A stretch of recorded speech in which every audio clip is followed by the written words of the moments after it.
Hey folks, this is part 2 of a short series I'm doing here on YouTube, giving you a full tour of the homestead, what we've done and what we're planning to do this year. It's probably the biggest year of my life. It's absolutely insane. I'm already somewhat overwhelmed. But in this video, we're gonna take a look at the Paso Solar greenhouse. We're almost done the interior of it.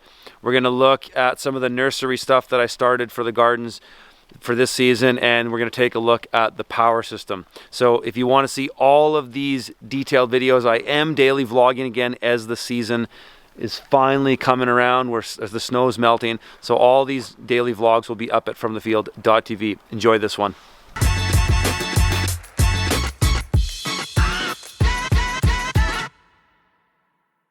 Right now, Mitchell's putting up the bits of FRP on the window ledges right now, and so this is that fiberglass material that we've covered the walls with. So we're not totally done. We still have yet to do the back wall here, but we're finishing the front wall. And then this is the staircase and deck that we're going to be pouring concrete onto. And so the basic plan with this greenhouse is that all of my nursery activity will happen up here. The railing for this deck is going to be built with very strong steel, and we'll be able to put nursery flats on the railing. There'll be about 2 feet a wide little ledge on there that we can put the flats on. And then I'll be building shelving on the walls here for all the other nursery flats. And then down below here is all going to be raised beds. So I've got 4 or 5, I might do 5, 4 foot by 9 foot wide by 2 feet deep raised beds, all filled with good soil and compost. And we'll have tropicals on the south side of them, and we'll have grapes on the north side of them. Idea being that the grapes will be trellised up high so that in the summer their foliage fills out and it shades this greenhouse out when it gets really hot. But our ventilation system should keep things cool. We have the climate battery here, which isn't totally finished yet, but I do have all the ducting to do it now. And so the climate battery is going to be a spiral duct that climbs up to the top, sucks all the hot air down and pumps it underground. And then this is a thermal mass that will help regulate our temperature. And we also have some venting up there, which we have yet to cut them out, but there's 5 vents like this up here. And those will open up, and they're connected to a thermal window opening device that after it gets about 40 degrees or whatever you set it to, it'll open, and then we'll open the windows down here, and then all that heat will just drop out. But we won't have to worry about that for a while because we're going to want to hold on to the heat for a little while longer. So that's what's going on here at the moment. Okay, so this is my shop. I've been working on this for the last week or so, getting my tools organized.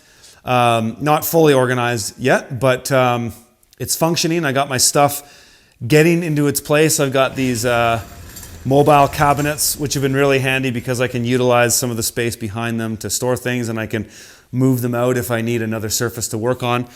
I've been doing my planting here recently, so I did my first, the first stuff you start with at the growing season. So I started with, I've got all my tomatoes going. So I started 200 tomatoes, which is 100 more than I need, but I always like to do extra, give them away to friends, whatnot. Started my celery, and I started my onions. So right now I've just got these on a heat mat, which is keeping them warm so they'll pop up a little bit quicker. Got a light on them, but they haven't popped up yet, so it's probably not even that necessary.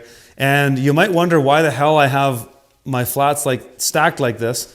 This is just a way of saving space. So these are onions. This is, what have I got? I did Red Wing, Rosa di Milano, and a flat of Spanish onions. And so the way I do these is I just do them in open flats, and I basically measure out about 400 seeds per flat, and I just sprinkle it on, almost like doing microgreens. So those still have a while till they germinate. And yeah, so that stuff started. I still have a lot more stuff to start, but that's kind of the early stuff that I start with. And then this is some of the stuff that I have, I took from my greenhouse in Kelowna, and I'm about to do some clones with these. I'm going to just basically, I've kept them in water. I pulled these out of the greenhouse over a week ago. And so this is a branch of my Kefir lime tree. So I'll be finding a good spot to cut this from, basically scar it up a little bit, put some rooting hormone in there and stick it in some potting soil. And then that should hopefully turn into a tree. I'm still planning to buy some more citrus at the Kelowna greenhouse, which you've seen in probably hundreds of my videos. I really learned which ones I like and which ones I don't based on which ones work well in this part of the world and which ones don't. And this Kefir lime was hands down the best citrus. It did well year round. It actually produced a lot of fruit. The leaves are edible too, so they're lovely that way. But I'm going to be trying some different types of citrus. I don't know exactly what they are yet. If anybody has any recommendations, feel free to leave some comments in the comment section there. But I'd like to try growing some oranges. I did Meyer lemons and a couple other different varieties of lemons at my previous place, and I rarely got any fruit off them. At the beginning, I got a little bit, but probably in the last 5 years, I've probably no more than 20 lemons. But the Kefir lime produced multiples of that over the years, no problem. So that one is definitely worthwhile. And then this is a passion fruit that we also had there at the property. I got that from Jane Squire up on Salt Spring Island. So I'm hoping that I can propagate that and grow it in here and vine it around in the greenhouse. So these are some of the raspberries and sea buckthorns that came from my previous house. I have dozens more of them in the greenhouse down on the bottom there, but this was just a little spot for light that I have left them. You can see these are actually starting to bud. So the sea buckthorns are active. The raspberries are active. I don't think the goji berries have woken up yet. Neither have the blackberries, but these ones are coming along. So it's exciting to see. It'll be neat to see how they do up here because it is quite a bit of a different climate. But these are all fairly hardy varieties. And this variety of, this is a golden raspberry, and this is hands down for anybody who's looking for a perennial to do that you get production from right away. Hands down, golden raspberry is amazing. They produce fruit on their first year of growth, where most raspberries, they produce fruit on the last year of growth. So they produce on the first year of growth. And these will produce fruit until the end of October, sometimes even further if you have a warm fall. So we're totally off grid here if you didn't already know that. Our system is a 20 kilowatt solar array. So we've got 20 kilowatts of solar. That is 48 panels. I think they're close to 400 watts each. And we have 96 kilowatt hours of battery storage here. We've got 3 charge controllers. Each charge controller is connected to one of the panels. And then we have 2 inverters. And so this is our whole system. So this is a fairly big system. This system so far has cost me about $130,000 Canadian to set this up. But I got to tell you, it's been worth every penny. I have not been disappointed with this system yet at all. There's really only, and we do have a generator outside. We can go look at that in a minute. But we have not needed to run the generator at all since the 1st of January. So this system was actually running in the summer, but it wasn't fully operational until about October. So I've basically seen what it looks like to go off grid at the worst time of the year. And I can tell you with absolute certainty, I've looked at the numbers now, that we only need to run a generator from November 1st to January 1st, and that might only be once a week. All the other time, we're completely off solar. And solar is amazing. Solar, if you look at all the different types of green energy, solar is hands down the best one.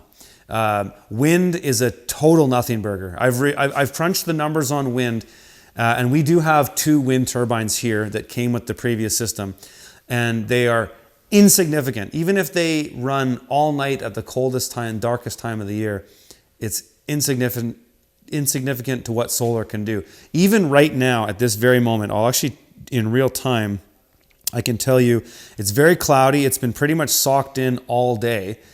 And this system we're recording this at about 3 o'clock. We've still produced 27 kilowatt hours of power. And the only reason we've produced that much is that this system has been in a float state for the last number of hours because I haven't been able to use all the power that we're consuming. And so that's a really good sign, because at this time of the year, most people that are off grid are probably still running generators, but not us. And I'm still have been charging my electric car with this the whole time. So fortunately, in the nearby town, there is a charger there. So the odd time in the winter when I haven't got enough from the system, I can just, when I go into town, I can plug the car in for half an hour, and it's actually cheaper to charge it down there than it is to run it off my diesel generator, which I've talked about in previous videos. But so far, this system has been performing really, really well. Every day we're producing far more than we can consume, and that's a really good sign because it's still wintertime technically.